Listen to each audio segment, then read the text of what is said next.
Also, on behalf of Pesticide Action Network Europe, I want to thank you all for being here today to discuss this issue on the regulation of endocrine disrupting chemicals.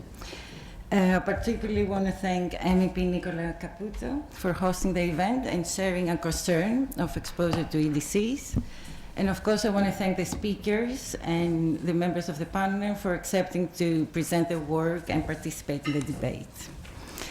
Well, first, let me introduce you to our organization. Pesticide Action Network Europe is a regional center of a global organization of more than 600 NGOs worldwide. We are the voice of the European people that are concerned of the use of toxic pesticides in agriculture, and they want to replace them with ecologically friendly alternatives.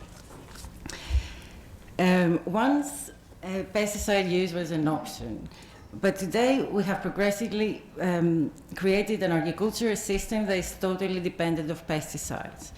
This becomes obvious if we look at the statistics. In 2003, only 2.5% of agricultural land was organic, and 10 years later, in 2013, this grew to 5%. That shows that 95% of agricultural land is using pesticides. Following this number, it shouldn't surprise us that pesticides today can be found everywhere.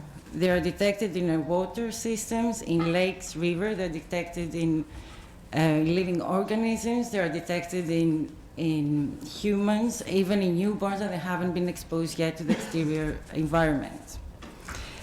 Pesticides are fabricated to be toxic to pests, but unfortunately they're also toxic to living organisms. Historically, some of the most toxic compounds released in the environment have been pesticides. DDT, dieldrin, and Agent Orange, and some dreadful examples. The continuous documentation of toxic effects in wildlife, humans, and laboratory animals resulted to ban these pesticides from agriculture.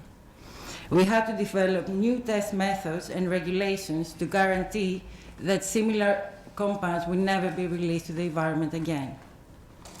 After all, the assessment of chemicals is not perfect and must always be adapted according to the developments in science. Now scientists are warning us that some chemicals previously thought to be harmless are not so innocent after all. Evidence of endocrine disruption following chemical exposure is observed in wildlife, laboratory animals, and even humans. The more we learn about the endocrine system, the more adverse effects we detect, and the health costs are multiplying.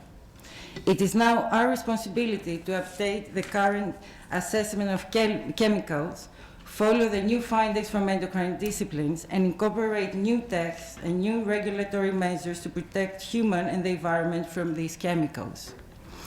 This concern was addressed in pesticide regulation, which was put into force in 2011, followed by the biocide regulation, that by applying the precautionary principle, they require banning of EDCs from agriculture and households.